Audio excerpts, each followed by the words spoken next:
Welcome to my YouTube channel. जो हमारी कल वीडियो आई थी उसमें हमने 5.1 एक्सरसाइज के इंट्रोडक्शन की बात की थी और आज उसी कंसेप्ट को आगे बढ़ाते हुए आज हम 5.1 एक्सरसाइज के क्वेश्चन नंबर 1 के साथ डील करेंगे और समझेंगे कि इस टाइप के क्वेश्चंस को कैसे करना है। तो चलिए बढ़ते हैं हमारे क्वेश्चन नंबर 1 की तरफ।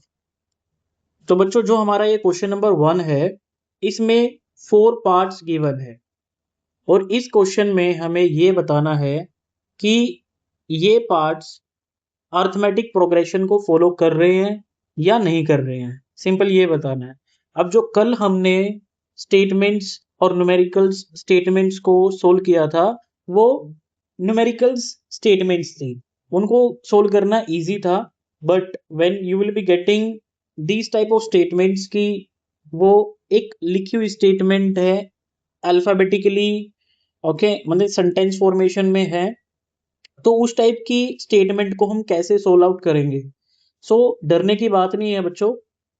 इस टाइप की स्टेटमेंट्स को हम पहले रीड आउट करेंगे, अच्छे से उसको डिकोड करेंगे, उसको ब्रेक करेंगे और फिर वहां से हम अपनी एक न्यूमेरिकल फॉर्मेट को लेकर के आएंगे और फिर वो हमारे लिए इजी हो जाएगा। सो चलिए हम अपने फर्स्ट पार्ट की तरफ बढ़ते हैं और देखते हैं कि ये हमारी अर्थमेटिक प्रोग्रेशन है या नहीं है। तो बच्चों, इसमें क्या स्टेटमेंट गिवन है एक बार पढ़ लेते हैं हम। Taxi fare after each kilometre when fair is 15 for first kilometre and 8 for each additional kilometre. तो यहां तक एक बार पढ़ लेते हैं हम। इसमें क्या गिवन है? The taxi fare after each kilometre when fair is 15 for first kilometre means जो फर्स्ट किलोमीटर के लिए जो टैक्सी का फेयर है वो कितना है?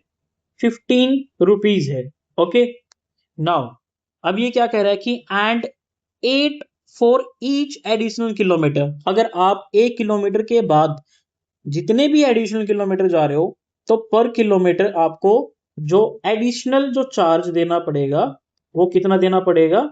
8 रुपए देना पड़ेगा। ओके, आप एक एग्जाम्पल के थ्रू इसको समझ सकते हैं। मान लो ये एक आदमी है और ये हमारे टैक्सी वाले भैया हैं और ये आदमी इससे पूछता है कि टैक्सी वाले भैया, आप मुझे 2 किलोमीटर के लिए छोड़ दोगे क्या? तो फिर टैक्सी वाले भैया जो यहाँ पे हैं वो बोलते हैं कि जी बाबू जी बिल्कुल छोड़ देंगे, लेकिन एक बार हमारे चार्जेस को सुन लीजिएगा। तो फिर जो हमारे टैक्सी वाले भैया हैं वो बताते हैं कि अगर बाबूजी आप 1 किलोमीटर के लिए जा रहे हो तो मैं आपसे चार्ज लूंगा 15 रुपए का, और अगर आप 2 किलोमीटर के लिए जा रहे हो तो बाबूजी लगेंगे 8 रुपए एक्स्ट्रा, मतलब कि 15 रुपए प्लस 8 रुपए। तो बाबूजी आपको देने होंगे 23 रुपीज, आपको 23 रुपए देने होंगे। तो और अगर आप जा रहे हो 3 किलोमीटर बाबूजी, तो इसमें कितना ऐड हो जाएगा? 8 रुपए पर किलोमीटर एक्स्ट्रा ऐड हो जाएगा। 23 प्लस 8, ओके, 23 प्लस 8, तो कितना हो जाएगा? ये हो जाएगा 31 रुपीज। तो बाबूजी अगर आप 3 किलोमीटर जा रहे हो तो आपको देने होंगे 31 रुपीज। तो ये हमारी स्टेटमेंट बोल रही है। तो एक बार इसको हम कर लेते हैं कि कैसे इसको लिखा जाएगा। For first kilometre, taxi fare, जो हमारे टैक्सी फेयर है वो कितना है? 15 रुपीज है। ओके, नाउ एडिशनल चार्ज, जो हमारा एडिशनल चार्ज होगा पर किलोमीटर वो हमारा कितना हो जाएगा? 8 रुपीज हो जाएगा। Okay, now for 1 kilometre, 1 kilometre के लिए तो हमारा फिक्स ही है, वो कितना है? 15 रुपए।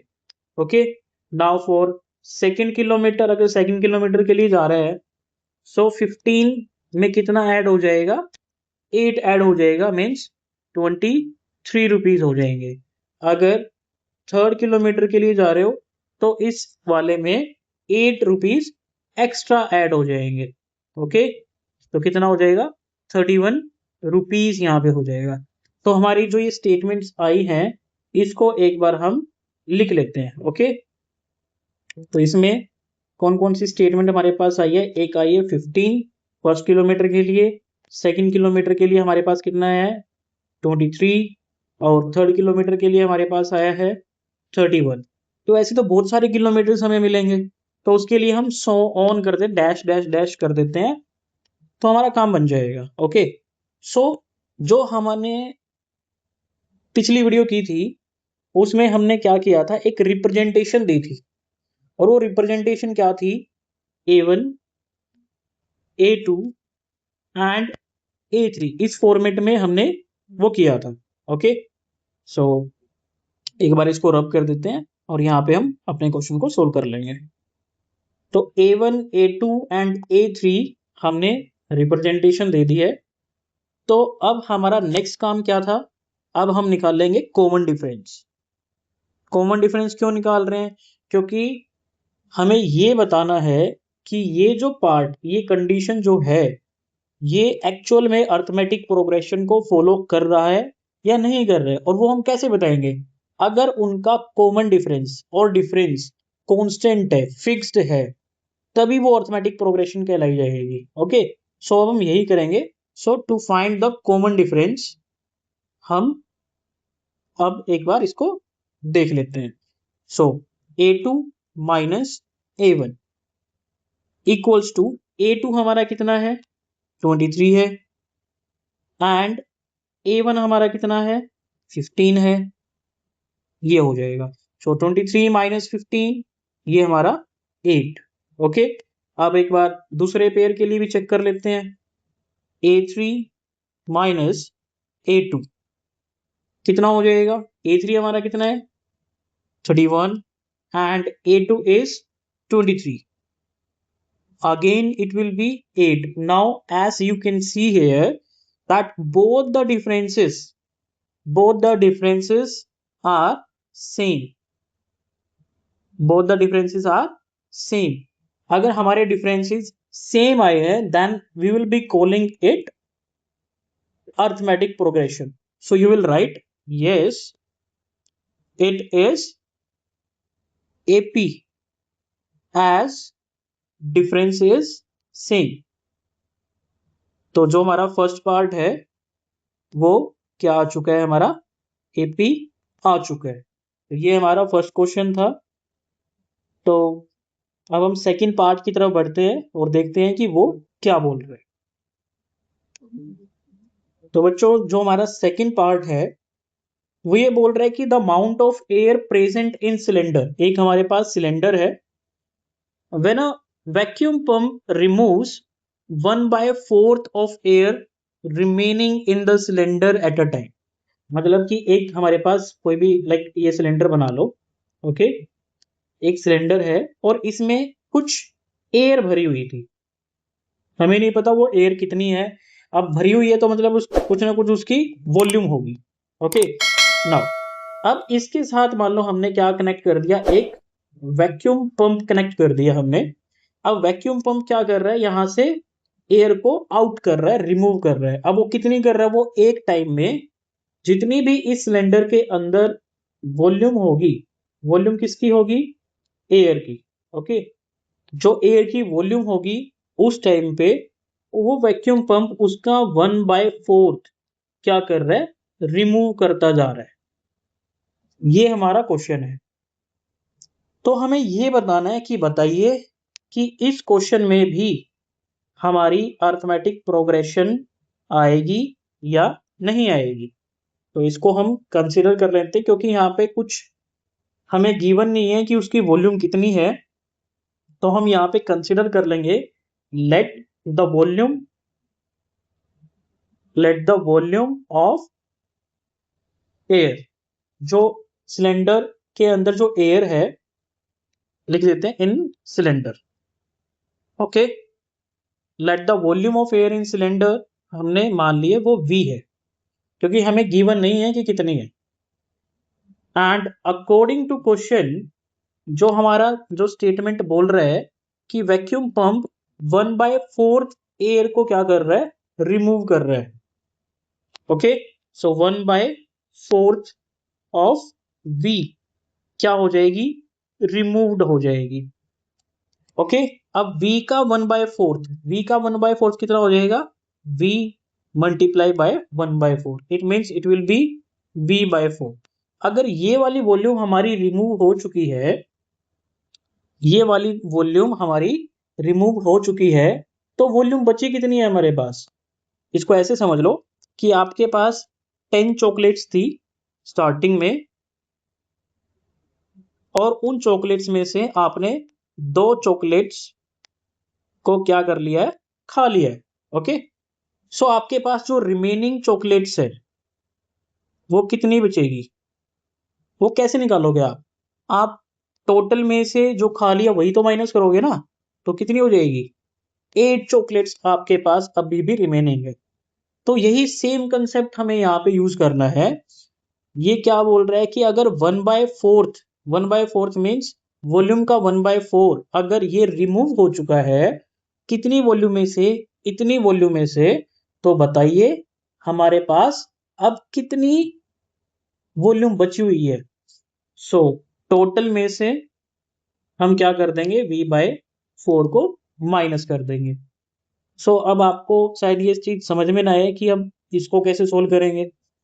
तो देखिए, मैं v के नीचे 1 को लिख सकता हूं, और कल ही हमने डिस्कशन किया था कि अगर हमारे पास फ्रैक्शंस में अगर टर्म्स आ रही हैं तो उसको सोल्व आउट करने के लिए हम किस कंसेप्ट का यूज करेंगे, एलसीएम का। ओके, और एलसीएम के लिए मैंने क्या बताया था कि हम जितने भी डिनोमिनेटर वाली टर्म्स हैं उसको यहाँ पे लिखेंगे, और ऐसे नंबर हमें स्मॉलेस्ट नंबर ऐसा चूज करना है जिससे डिवाइड करने पे हमारा लास्ट रिजल्ट 1 आ जाए। ओके, सो नाउ से ऑलरेडी हमारे पास ये 1 है, तो इसका तो कुछ करना ही नहीं है, मतलब वो तो लास्ट में आना ही आना है। अब ये जो 4 है इसको हमें 1 बनाना है, वो कैसे करेंगे, इसको डिवाइड करने के लिए हम क्या करेंगे, हम 2 से डिवाइड कर देंगे। सो 2 2 2 जा 4, अब 1 तो ऑलरेडी है तो इसको एज इट इज रख देंगे। नाउ अब इस 2 को भी हमें 1 बनाना है, तो कैसे बनेगा, फिर से 2 से डिवाइड कर देंगे, 2 1 जा 2 एंड 1 1, हमारे लास्ट में क्या आ चुका है, 1 1 आ चुका है। सो जो ये हमारे पास डिजिट्स आए हैं इनको हम क्या कर देंगे, मल्टीप्लाई कर देंगे। So it is 2 multiply 2 multiply 1 multiply 1, so it is 4। सो हमारा जो एलसीएम आएगा यहाँ पे कितना आएगा, वो 4 आएगा। तो अब इसी एलसीएम को यूज करते हुए हम अपने इस फ्रैक्शन पार्ट को सोल्व करेंगे। Okay, now it will B 4। तो नेक्स्ट स्टेप, एलसीएम लेने के बाद मैंने क्या बताया था, जो हमारा एलसीएम वाला पार्ट होगा उस एलसीएम पार्ट को हम डिनोमिनेटर से 1/1 डिवाइड करेंगे।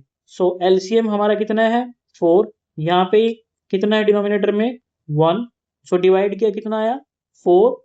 अब जो रिजल्ट आया है उसको ऊपर मल्टीप्लाई कर देना है। सो लेट्स डू, हमारा कितना आएगा, 4 multiply v, so it will be 4v। Okay, now इस 4 को इस 4 से जब हमने डिवाइड किया तो हमारा रिजल्ट आएगा 1। अब 1 को ऊपर इस v के साथ मल्टीप्लाई करेंगे तो कितना आएगा, v। Okay, now 4v minus v। So simply जब भी आपके नंबर के साथ अल्फाबेट गिवन हो तो उसमें भी आपको घबराने की जरूरत नहीं है। लाइक 4v एंड v, जब भी किसी नंबर के साथ कुछ भी नहीं लगा हो तो वहां पे क्या होता है, 1 होता है। सो सिंपली आप अब क्या कर रहे हैं, सब्ट्रैक्शन कर रहे हैं। सो 4 में से जब हम 1 को माइनस करेंगे तो हमारा कितना आएगा, 3 आएगा, और v इसके साथ लगा दीजिए, वो आपका रिजल्ट हो जाएगा। तो ये कितना आएगा हमारा, 3v/4। ओके, अब ये 3v/4 जो है ये कौन सी वाली वॉल्यूम आई है, ये वॉल्यूम आई है जब हमारी कुछ पार्ट निकल जाएगा, कुछ वैक्यूम पंप निकाल देगा। अब ये हमारे पास बची हुई वॉल्यूम आई है। तो स्टार्टिंग में हमारे पास कितनी थी, v, अब v/4 निकलने के बाद हमारे पास 3v/4 बची है। ओके, नाउ ये क्या बोल रहा है कि 1/4 एट अ टाइम निकाल रहा है, मतलब अब जो नेक्स्ट टाइम निकलेगी वो अब इसका 1/4 निकलेगा। गेटिंग? सो एक बार इसका भी 1/4 निकाल लेते हैं हम। जो हमारी ये जो टर्म है, एक बार इसको हम साइडवेज लिख लेते हैं कि हमारा स्टार्टिंग में जो वॉल्यूम था वो था v, और उसके बाद जो हमारा वॉल्यूम बचा है वो बचा है 3v/4। ओके, ये हमारा बचा हुआ है। तो अब अगेन 1/4 निकलेगा। अब ये 1/4 किसका निकलेगा? बची हुई वॉल्यूम का निकलेगा। अब बची हुई वॉल्यूम हमारी कितनी है? 3v/4। अब इसका 1/4 निकलेगा ना। Okay, so you will multiply. So 3v into 1 it will be 3v, and 4 into 4 it will be 16। मतलब कि इतना पार्ट अब हमारा निकलेगा, जो वैक्यूम पंप के थ्रू है वो इतना पार्ट निकलेगा। तो अब बची हुई वॉल्यूम कितनी है? हमारे पास वॉल्यूम थी ये वाली, हमारे पास ये वॉल्यूम थी। अब इस वॉल्यूम में से ये पार्ट हमारा निकल चुका है, तो बची हुई वॉल्यूम कितनी आएगी? फिर से हम माइनस करेंगे। सो 3v किस में से क्या माइनस करेंगे?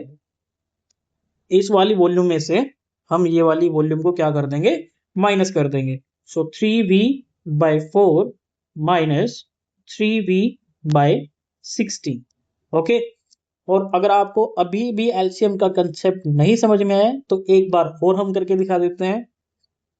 जो हमारा डिनोमिनेटर वाला पार्ट है 4 और 16, उसको हम यहाँ पे लिखेंगे, और दोनों टर्म्स को हमें क्या बनाना है? लास्ट में 1 1 बनाना है। सो स्मॉलेस्ट नंबर जो डिवाइड कर सकता है, सो इट कैन बी 2। 2 2 जा 4 एंड 2 8 जा 16। अभी तक हमारा नंबर 1 1 नहीं बना है, सो फिर से ले लेते हैं। अगेन 2 2 1 जा 2 एंड 2 4 जा 8। अभी भी एक नंबर, एक तो बन चुका है हमारा 1, लेकिन जो ये 4 है ये नहीं बना है। फिर से इसको आगे बढ़ाएंगे, फिर से 2, ये 1 को एज इट इज लिखने क्योंकि ये ऑलरेडी बन चुका है। सो 2 2 जा 4, लेकिन अभी भी थोड़ा सा रह गया, तो यहाँ पे कर लेते हैं 1 and 2। So it will B 1 and 2 1 जा 2। सो अब जितने भी हमारे पास ये नंबर्स आए हैं ये वाले, ओके, एंड ये वाले, इनको मल्टीप्लाई कर देते हैं। So 2 multiply 2 multiply 2 multiply 1 multiply 2 multiply 2 and 1 into 1। So 2 2 जा 4 and just a minute, I think यहाँ पे कुछ गड़बड़ हो गई है। Let me check it. एक बार दोबारा करते हैं। आई थिंक लिखने में थोड़ा गड़बड़ हो गया है।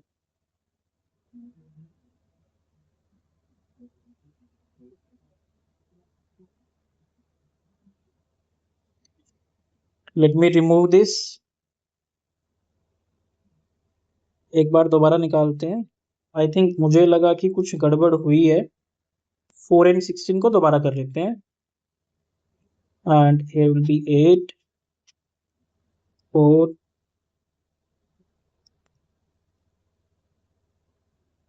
ओके, ये हमारा हो चुका है। वहां पे थोड़ी गड़बड़ हो गई थी।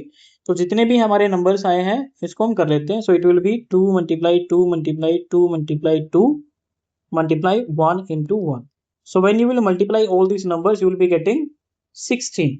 मतलब कि जो हमारी ये जो फ्रैक्शन है ये वाली, इसका जो एलसीएम पार्ट होगा वो हमारा कितना आएगा?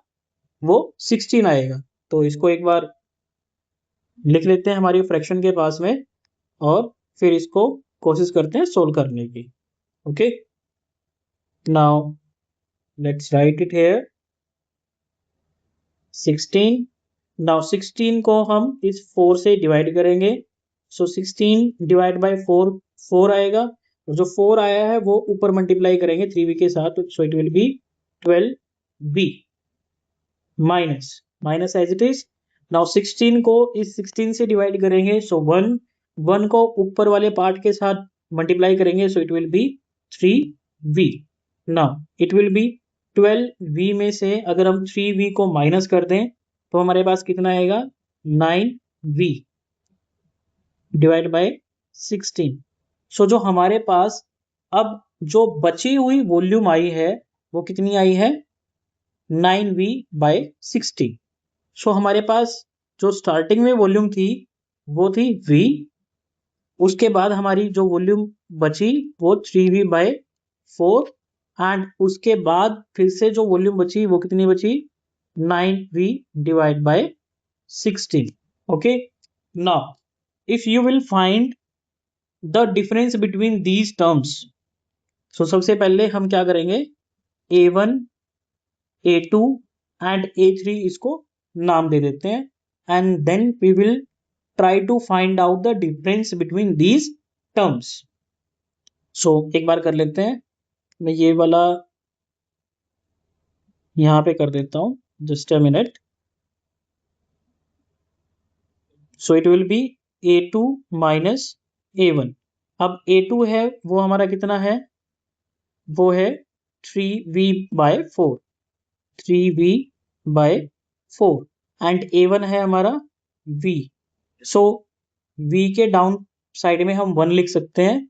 Then again same concept will be used. इनका एलसीएम लेंगे, एलसीएम हमारा 4 आएगा. अब इस 4 को इस डाउन वाले 4 से क्या करेंगे, डिवाइड करेंगे 1. अब 1 को ऊपर वाले पार्ट के साथ multiply, so it will B 3v minus.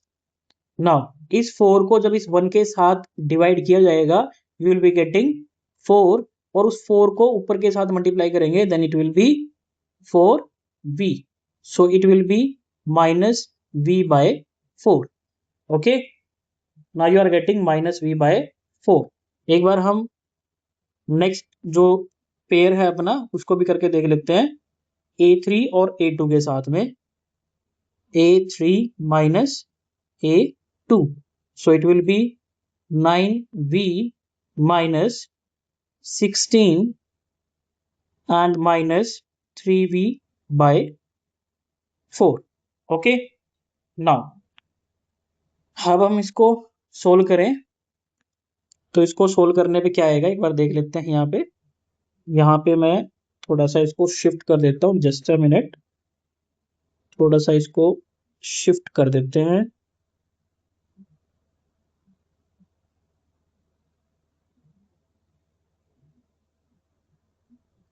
Okay, now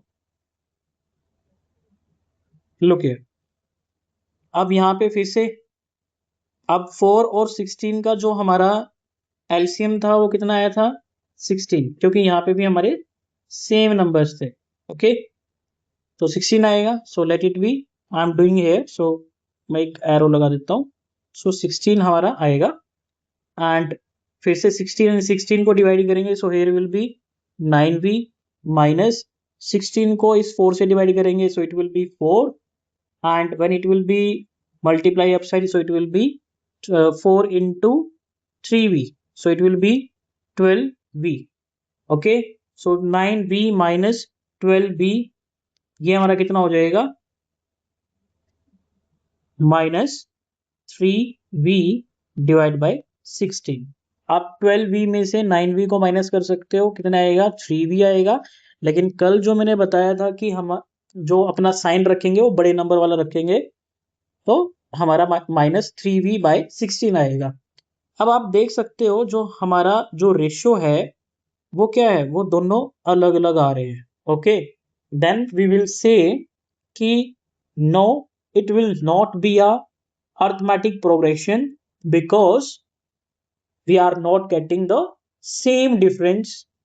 okay, so इसका जो आंसर आएगा वो क्या आएगा नो. थोड़ा सा टेक्निकल वे में था क्योंकि यहाँ पे जो वॉल्यूम ऑफ सिलेंडर है वो गिवन नहीं थी, उसको हमें कंसिडर करना पड़ा. Although I hope you have understood. Now let's switch to the next part. Now बच्चों ये जो क्वेश्चन है इसमें क्या गिवन है, the cost of digging well, मतलब एक आप कुआं खोद रहे हो आफ्टर एवरी मीटर. ओके, जो कोस्ट ऑफ डिगिंग वेल है मतलब उसकी एक कोस्ट है आफ्टर एवरी मीटर, हर एक मीटर के बाद. When it cost Rs 15 for the first metre. I think ये सेम क्वेश्चन है जो टैक्सी फेयर वाला था. ओके, सो हमारा जो फर्स्ट मीटर पे जो कोस्ट है वो कितना है 150 metre and rises by 50 rupees for each subsequent means आने वाले जो मीटर है पर मीटर वो कितना चार्ज हो जाएगा, 50 रुपीज एक्स्ट्रा।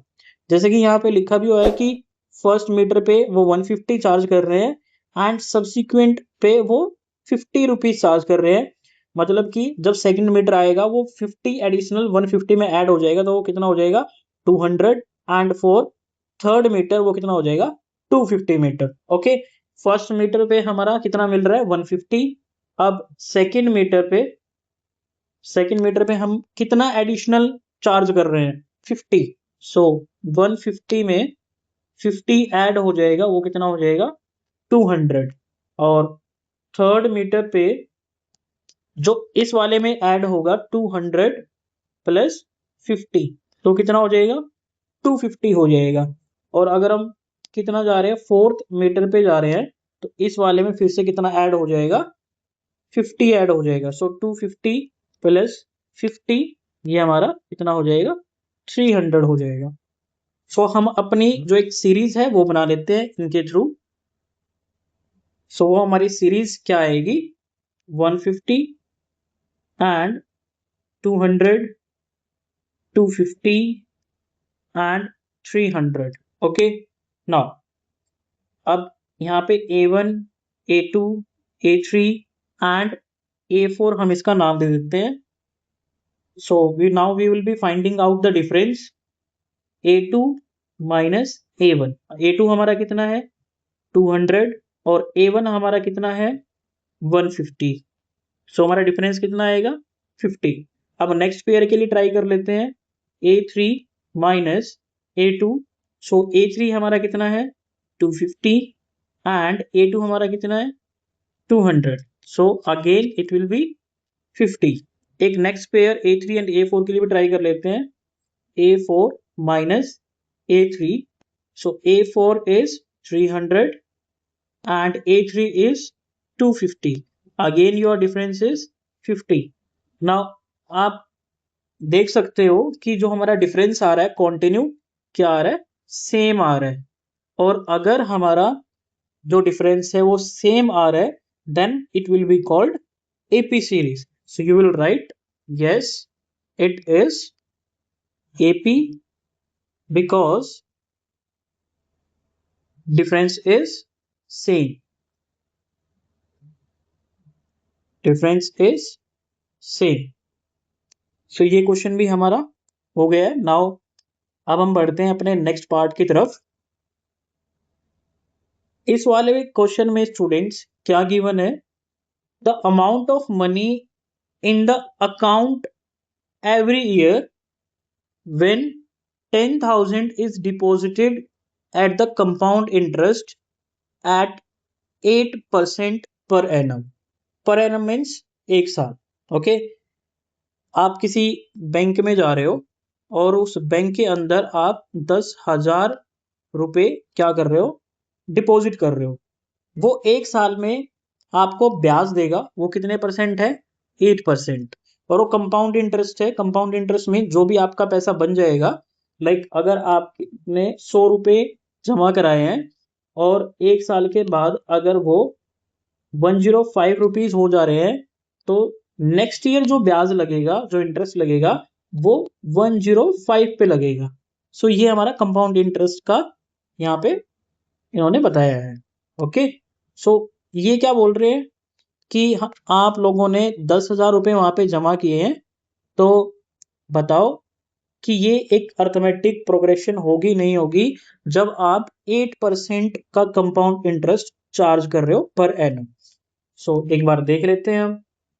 जब हमने डिपॉजिट किया कितने रुपीस 1000, सो हम लिख लेते हैं deposit.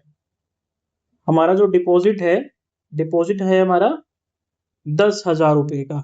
Okay, and interest is how much 8% है हमारा। सो 8% का मतलब क्या है 10,000 रुपए पे हमें 8% मिलेगा। तो एक बार 10,000 का 8% निकाल लेते हैं हम। सो 10,000 मल्टीप्लाई 8%। अब इस परसेंटेज को हटाने के लिए हमें नीचे क्या करना पड़ेगा, बाय में 100 करना पड़ेगा। सो ये परसेंटेज हट जाएगी। So now it will B 8 divided by 100. Now 20 will cancel and your result will be 800. अब ये जो 800 आया है ये आपका इंटरेस्ट आ चुका है, मतलब कि आपने अगर 10,000 रुपये जमा कराए हैं बैंक के अंदर तो एक साल बाद आपके जो पैसे हैं वो कितने हो जाएंगे, 10,800 रुपये हो जाएंगे। ओके, सो आफ्टर 1 ईयर आपका जो अमाउंट है वो कितना हो जाएगा, 10,800 रुपये हो जाएंगे। Okay, after 1 year. ये तो हो गया हमारा 1 ईयर का। लेकिन अगर हम बात करें कि अगर हम सेकंड ईयर के लिए भी जो हमारा अमाउंट है उसको रख लेते हैं तो क्या होगा, अब जो हमारा 8% लगेगा वो उस 10,000 पे न लग के वो अब इस पे लगे, क्योंकि आपका अमाउंट अब ये हो चुका है। So for the second year हमारा जो अमाउंट है वो कितना हो जाएगा, 10,800 का 8%। सो इस परसेंटेज वाले साइन को हटाने के लिए हम क्या करेंगे, डिवाइड में 100 कर देंगे। सो it will B how much, 864। Okay, मतलब ये आपका इंटरेस्ट आया है, जो आपका इंटरेस्ट है ये आ चुका है। लेकिन आपका जो अमाउंट है, अमाउंट कितना हो जाएगा, अमाउंट आपके पास हो जाएगा 10,800 plus 864 and it will B 11,664 rupees. ये आपके पास पैसा हो जाएगा। सो हमारे पास सीरीज क्या बनी, सीरीज हमारे पास बनी जब हमारे पास शुरू में 10,000 रुपये थे, 10,000 थे, एक साल के बाद जो हमारा अमाउंट बना वो 10,800 बना। सेकेंड ईयर के बाद जो हमारा जो अमाउंट बना वो 11,664 बना। ओके, 11,664 बना। तो एक बार देख लेते हैं हम कि ये हमारा अर्थमेटिक प्रोग्रेशन में आएगा या नहीं आएगा। तो सबसे पहला हमारा क्या काम है, हम अपनी टर्म्स को नोटेशन देंगे A1, A2 and A3। Okay, now do A2 minus A1, common difference निकालेंगे। सो ये कितना आएगा, 10,800 minus 10,000, so it will B 800। Now अब दूसरी पेयर के साथ देख लेते हैं हम, A3 माइनस A2, ये हमारा कितना आएगा, 11,664 minus 10 and 800। So when you will be subtracting it तो आपके पास कितना आएगा, again I am repeating students, आपको जब चेक करना है कि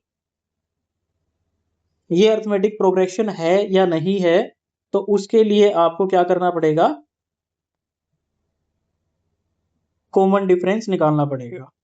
ओके, सो आपको ये ध्यान में रखना है।